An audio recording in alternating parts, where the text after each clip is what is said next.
Right. Ah. There we go. Well, man, I could hear the freeway. I mean, we're right next to it. Of course I can hear it. You know what's funny is when you're selling a house and it's next to the freeway, I learned this from all the people that have like come here from California. They refer to it as, oh, it's next to the ocean. And I'm like, what? What do you mean? And like, well, because you can hear whoosh, whoosh all the time.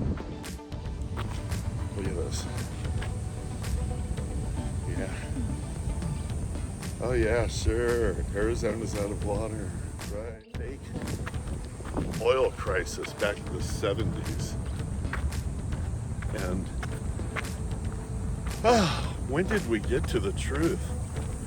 Wasn't it like after the year 2000 where they admitted that, yeah, it was a government plan. Yeah, it was a government thing so that there's no water shortage. You know, think about it. Honest to goodness, think about it, okay? If we had a water shortage, then we'd have to determine, like, where's the water go? I mean, it evaporates, it goes up.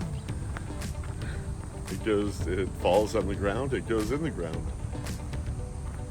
You know, we have a water management problem that I love our mayor in Phoenix. I get criticized for that.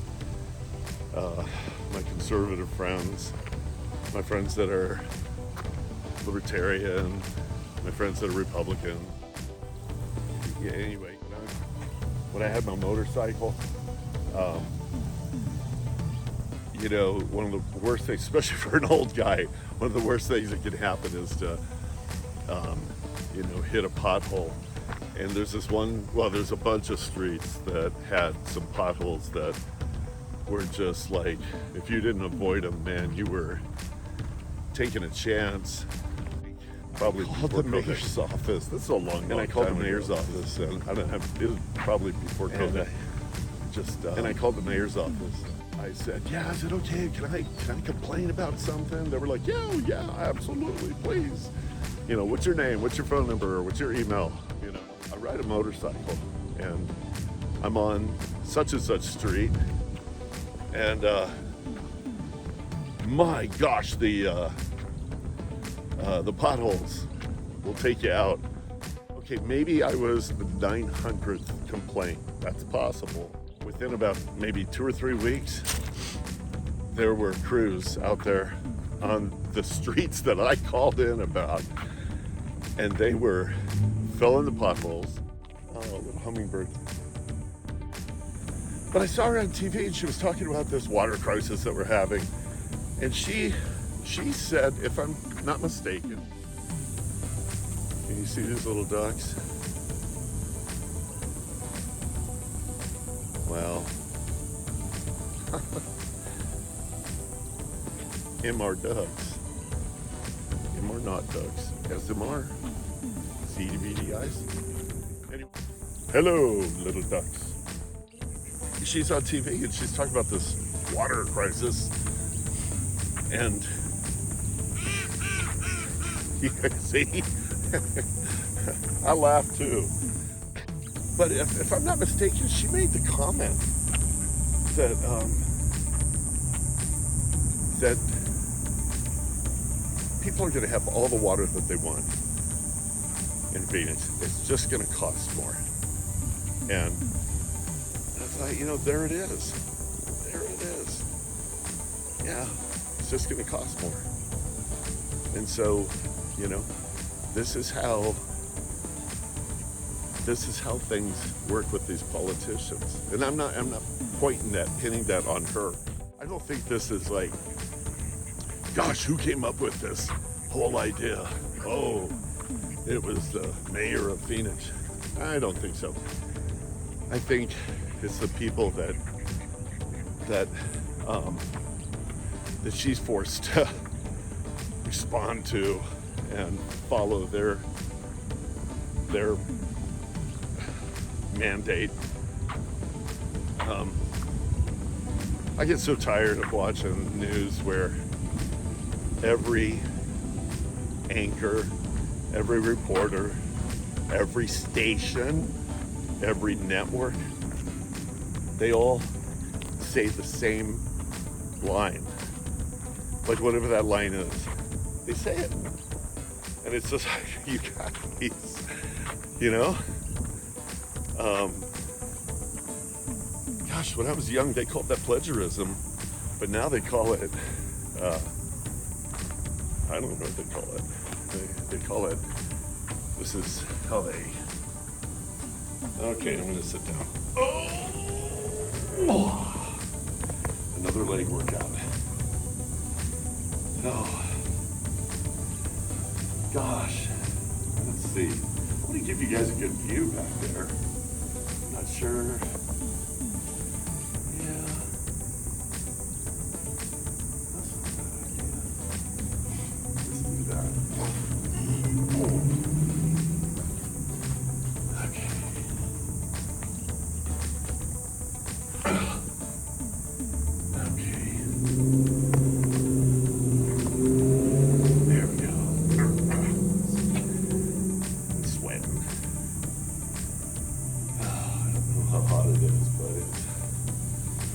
Anyway, gosh, I hope I'm holding this pretty steady. When I was in the Army, my first duty station was, I kept getting promoted, and with the promotion, it would come as a choice to move to a different city, a different post. And my first one was in Würzburg, a little itty bitty town called Giebelstadt, and they had a Hawk missile base there. I was a gate guard, not what I planned for law enforcement. Anyway, it was crazy because the guys that worked these Hawk missile, these like bunkers, and they had the Mickey Mouse ears that would follow, you know, like an aircraft, and send microwave to it and bounce it back so it could track it, and then it could fire a missile, take them out.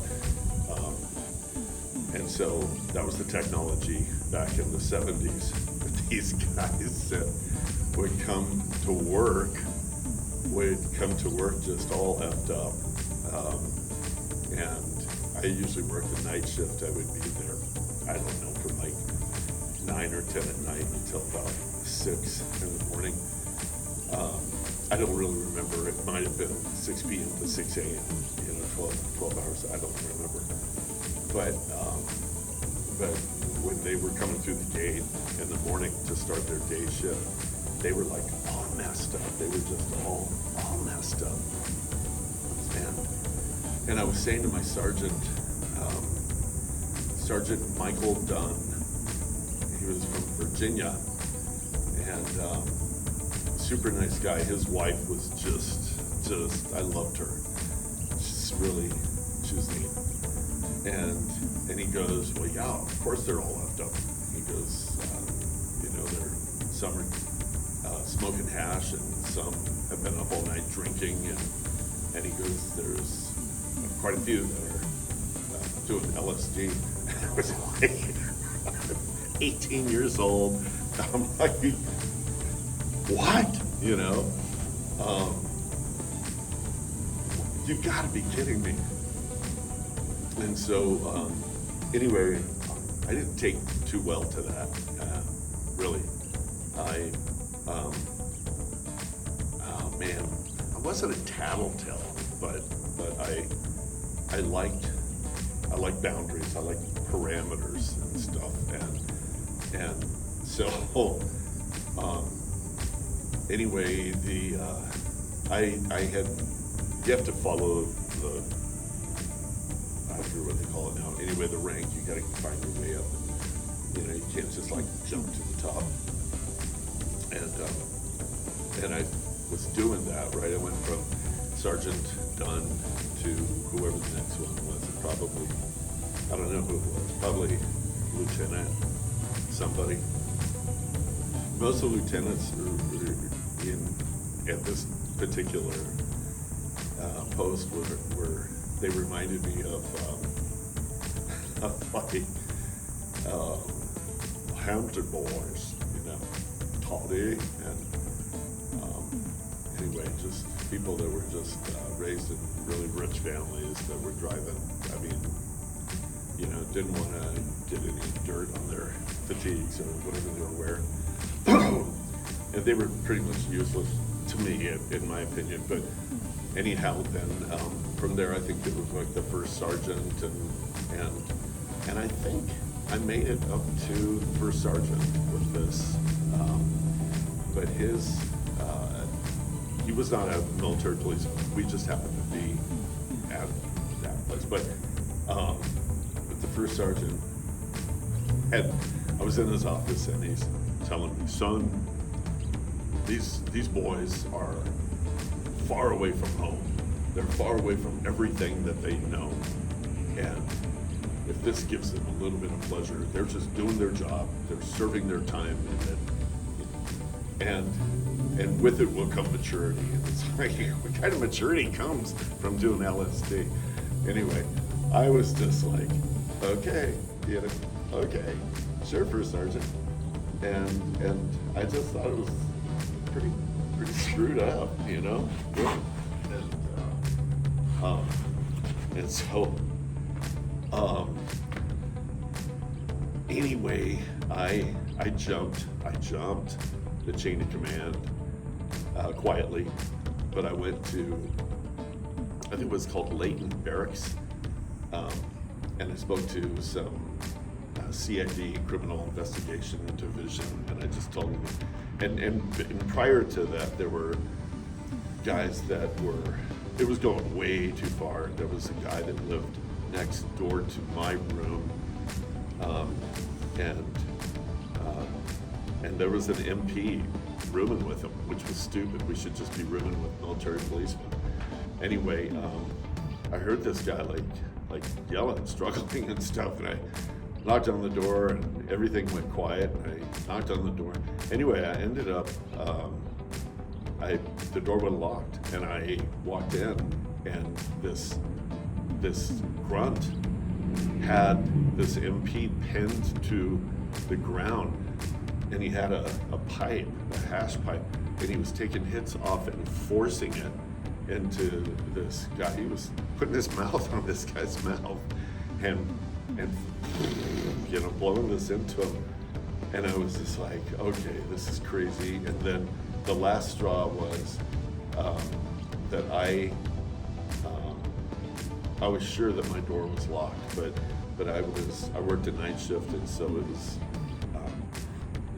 odd hours, but I was in bed. I was in my bunk, and I was sleeping.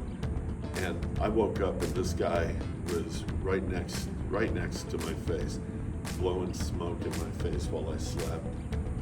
And I thought, you son of a gun, you. So anyway, that was the last straw. And I went to CID up in Layton Barracks. I think it was Layton Barracks. And that was away from Giebelstadt. That was over in Würzburg. Würzburg was like, I don't know if it is now, but it was like, I think, kind of a college town. And anyway, they said, hey, you want to do a job for us, and we'll you'll get a promotion. If everything goes right, you'll get a promotion and a transfer if you want. And I was like, yes, and so I did, and it was a big bust, and all these guys got busted, and I think including the first sergeant. I think the first sergeant was anyway, there was some kind of pills, I forget, like downers or something, that was coming to him from the States, and then from him being, distributed or sold or whatever. I don't remember. Anyway, I just couldn't believe it. So yeah, I got transferred, and it was so amazing because I packed everything up in my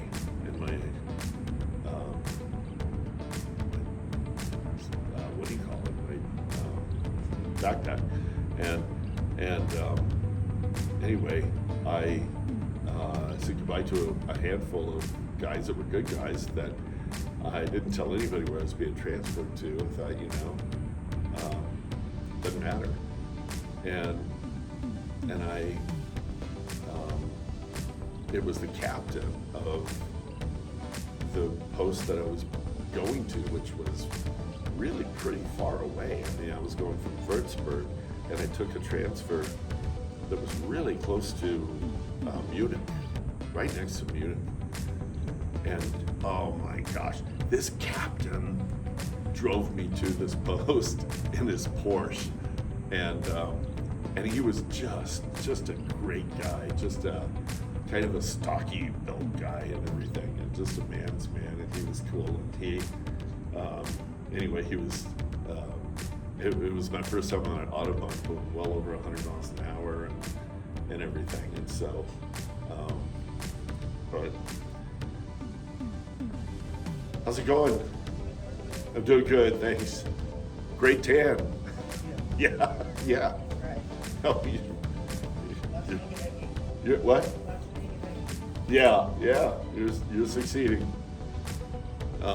So I started at this post. What was crazy is this post that I was at had been completely remodeled.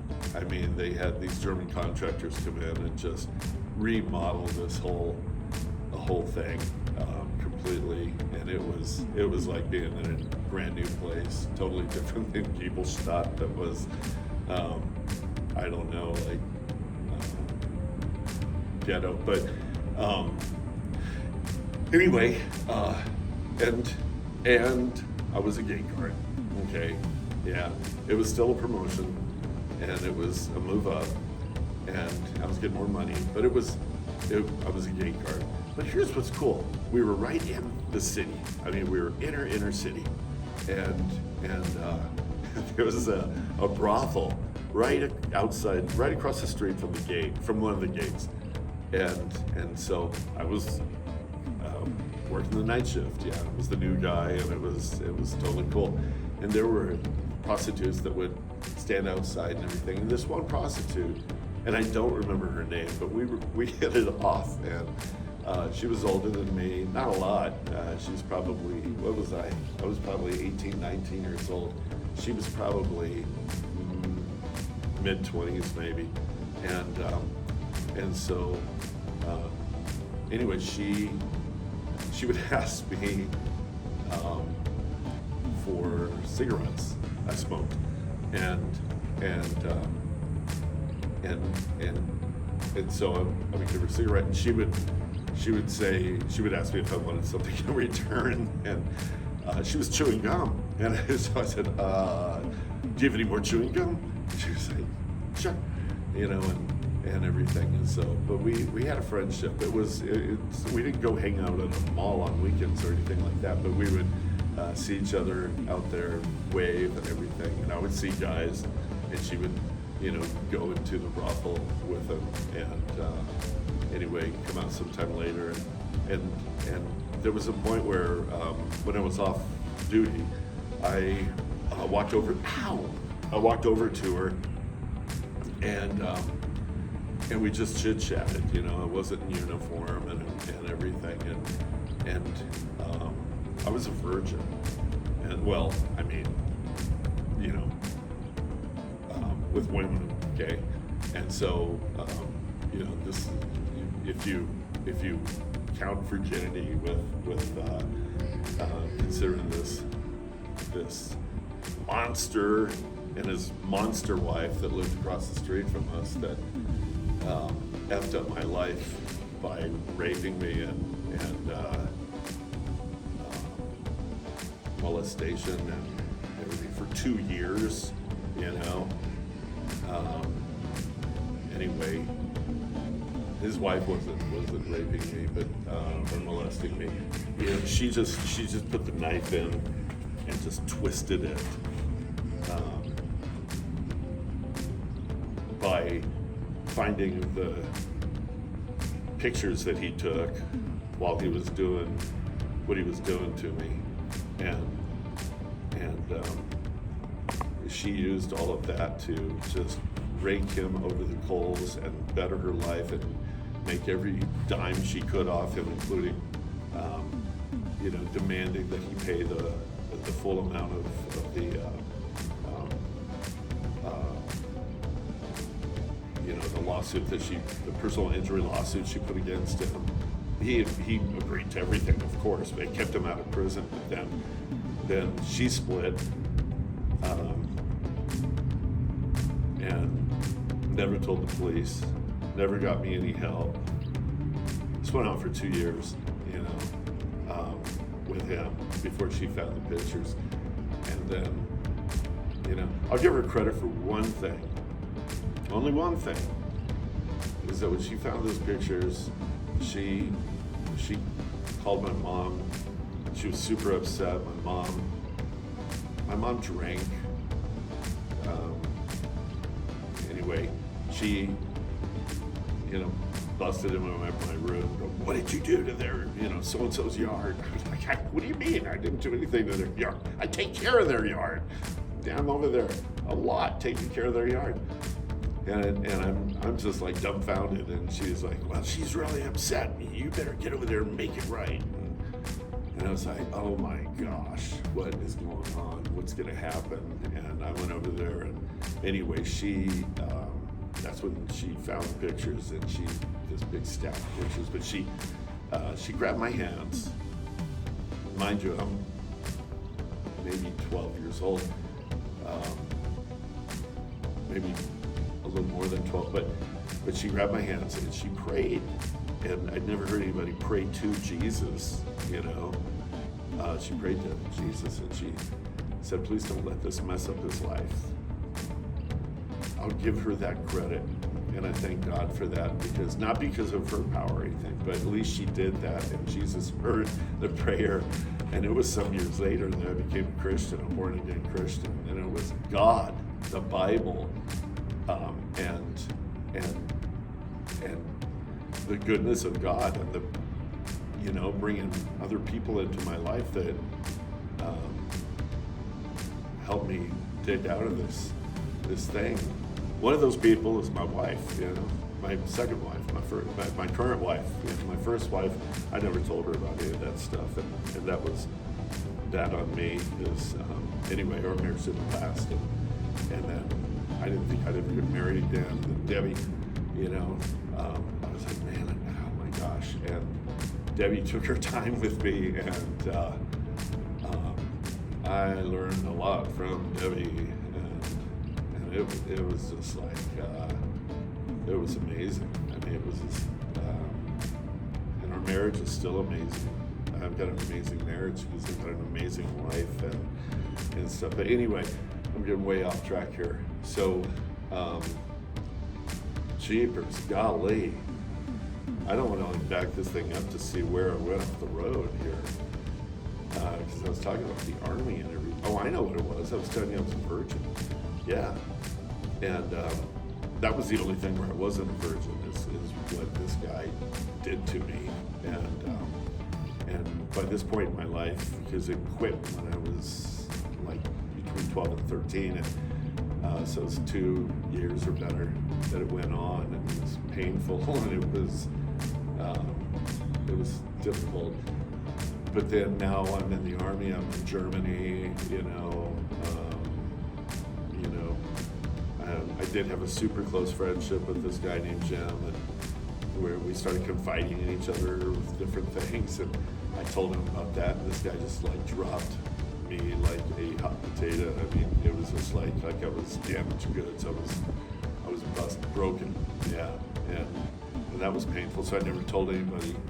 Like, you know, after that, I couldn't tell anybody during 2+ years that this guy was hurting me because he made it super clear he would snipe my mom and dad. He would kill my mom and my dad and kill my family. And I had no doubt that would happen. But oh man, I could talk the bark off a tree. I'm sorry. Anyway, okay, so this hooker, this prostitute, she never pressured me or anything like that. We never did anything sexual and everything. And I learned a lot of stuff about her. She was a single mom. Prostitution was legal there. It was like, gosh, and then when you think about, like, here's this young virgin, 18, 19-year-old that has a suitcase packed full of weird, right? Because of what this guy across the street did over a period of time and everything.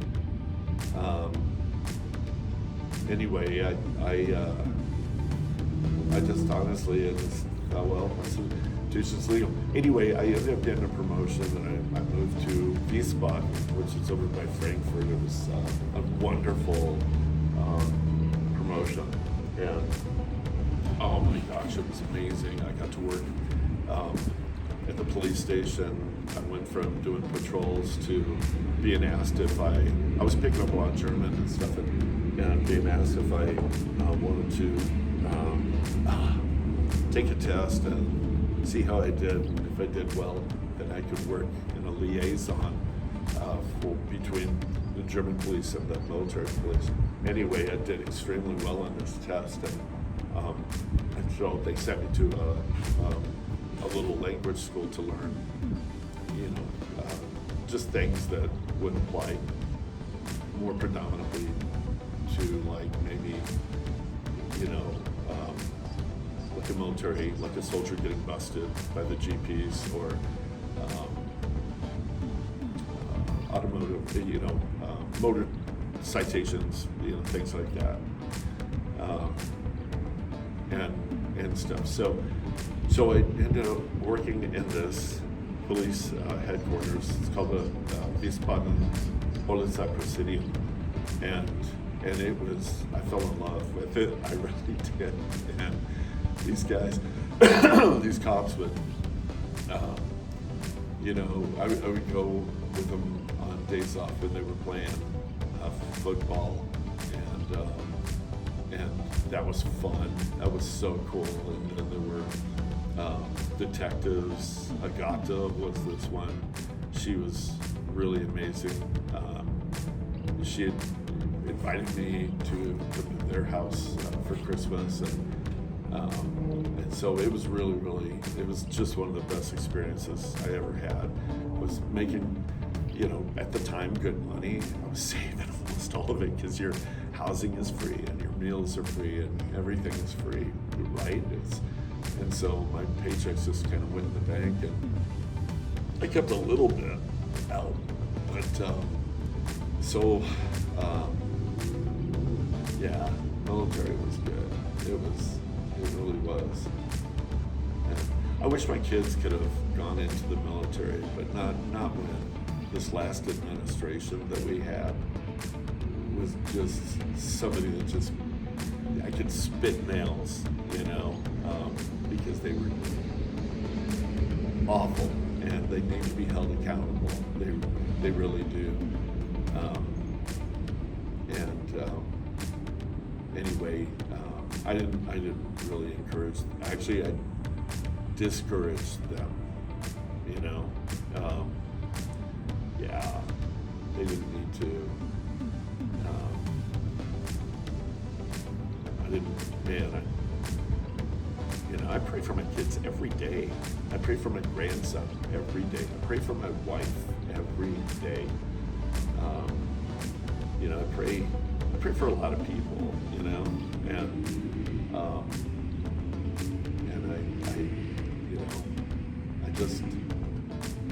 don't have a lot of talent, That's why I'm hoping this YouTube thing takes off, because I don't have a lot of talent, I don't have like a 401k or what's it called, a pension, you know.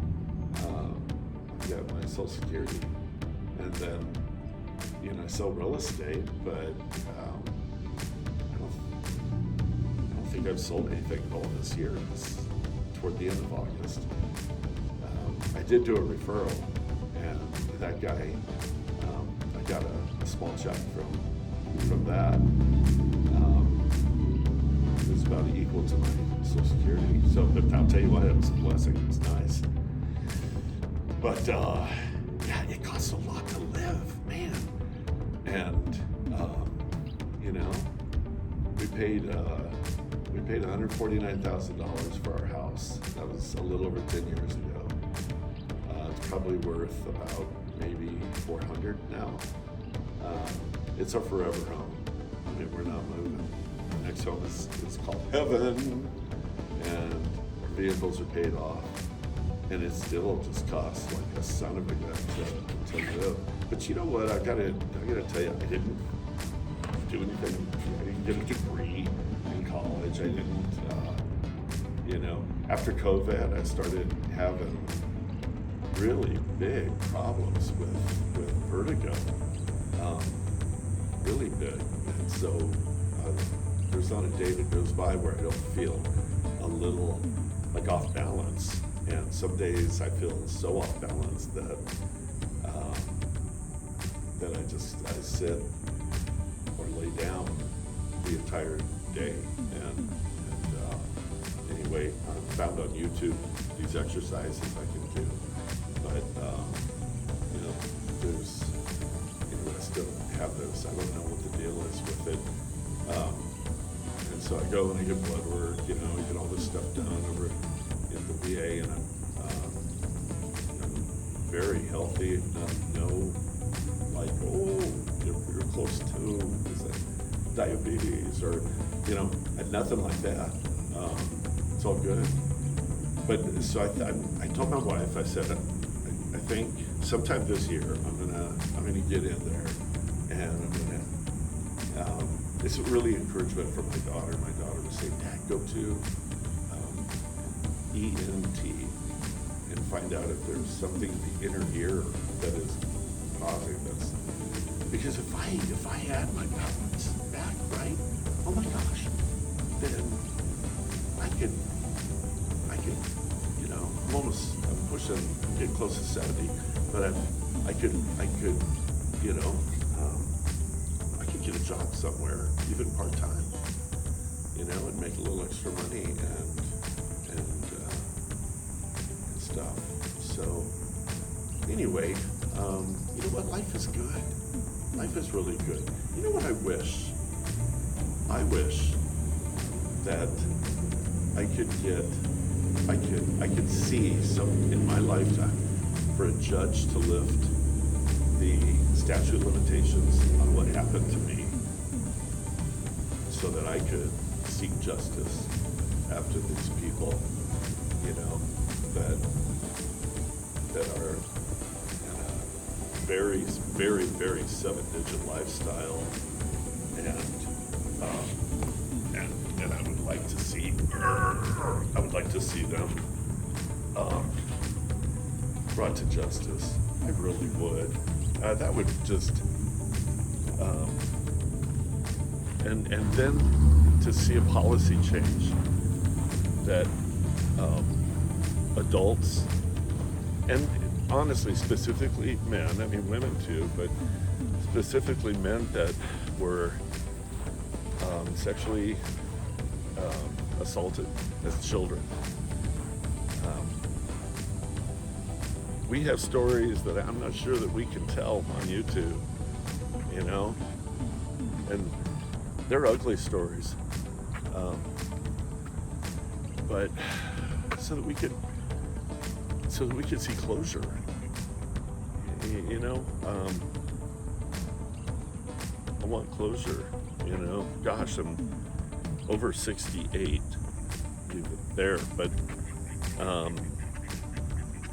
it really creates it creates these roadblocks. They're kind of like walls, and they really get in the way of a person progressing in their life. Oh, a memorial in memory of Paul Van Cleve. Oh, wow. I hate death. I hate death. I love that Jesus calls death an enemy. He says that death is the last enemy to be swallowed up. That's cool. So I've heard people say, oh, death is part of life. Well, you know, whatever. Death is going to get swallowed up someday because Jesus defeated it. Yeah. Look at this. Look at this here pond. I guess lagoon. This lagoon. Wow, isn't that cool? I mean, they've remodeled this place, did a great job on it. Hello. And, you know, anyway, I used to come here when I was a little kid and watch them build it. It's pretty cool. My dad, when I was real little, my dad would umpire games. And so, Arizona Game and Fish, community fishing water, cool. Channel catfish, rainbow trout, largemouth bass, and sunfish. When I was little and I fished with my dad, we would use sunfish as cut bait to catch bigger fish. I don't think you're allowed to do that anymore. And oh, Lordy mercy. Sakes alive. So, anyhow, you know, if you guys heard anything at all in this, honest to goodness, I hope you heard about policy change. The only people that are going to make policy change are our political leaders. And there was somebody that had passed a bill to where, you know, sex crimes against a child, there is no longer a statute of limitations. Praise God for that. But it only is effective from when they passed the bill moving forward to today in 2026. So as far as, you know, people prior to that, you know, I called the police 3 different times, not like consecutively, right? Once, right when I got out of the Army, early 20s, once right before I turned 30, and then once, not terribly long ago, but I don't know, I'm gonna say 4 years ago maybe. And anyway, they all said, you know, hey, it's past the statute of limitations, sorry. Here's the whopper, is I was even told by like 4 different lawyers that be careful, because if you say their names, then they could sue you, because the statute of limitations basically protects them. And they could sue you, come after you, take what little you have, and believe me, I would love to say their names. I would love to tell you where they live. I'd love to, you know, social media, thank goodness, I was able to find all this stuff out. She retired as the celebrated hospital administrator, nationally celebrated hospital administrator, and she never turned him in. She broke her vow. She used the whole situation to better her life. She threw me basically under the bus. Probably thought I would just end up, howdy. Probably thought I would just end up, you know, burning out on drugs and alcohol or something like that. But I'm getting out of breath. I still got my bottle of water. I haven't opened. I took it out of my pocket because it's kind of making my shorts sag. I don't want to do that. Oh, hey you guys, God, look at this great big pine tree here. Look at that. Here's where it broke from the storm, and here's where it's laying. Okie dokie. I'm gonna see if I can shrink this little guy here. There we go. Oh. Wow. Oh my gosh, this makes it easier to carry. Still the same weight, but I guess it's okay. Let's not talk about that. Yeah, I just wish I wish we could have policy change. I wish, like for example, that my case could go before a judge and a judge would say, you know what? Yeah, no, we're lifting the statute of limitations on this one. You know, she's got $umpteen million and everything, and this celebration. People that gave her awards and notoriety and trophies and all this other stuff, would they still do that if they knew that she took a little kid and just, you know, kept her husband, her soon-to-be ex-husband, out of prison and didn't mar her name? Instead, she was able to make up some kind of goofy story about him, I'm sure, right? And then, I mean, that's what he did. He went around and told people in the neighborhood that she fell in love with one of the administrators at the massive hospital that she worked at, and left, took the baby. They had a baby. I often wondered if he did anything to their baby. I sure as the world hope not. But time to sit again. Oh gosh. Oh gosh. Yeah, so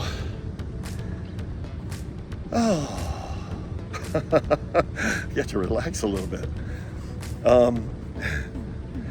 I'm sorry about the camera shakiness and stuff. I'm super new at this, and I don't want to close this off without asking you to please like this. It really helps it to get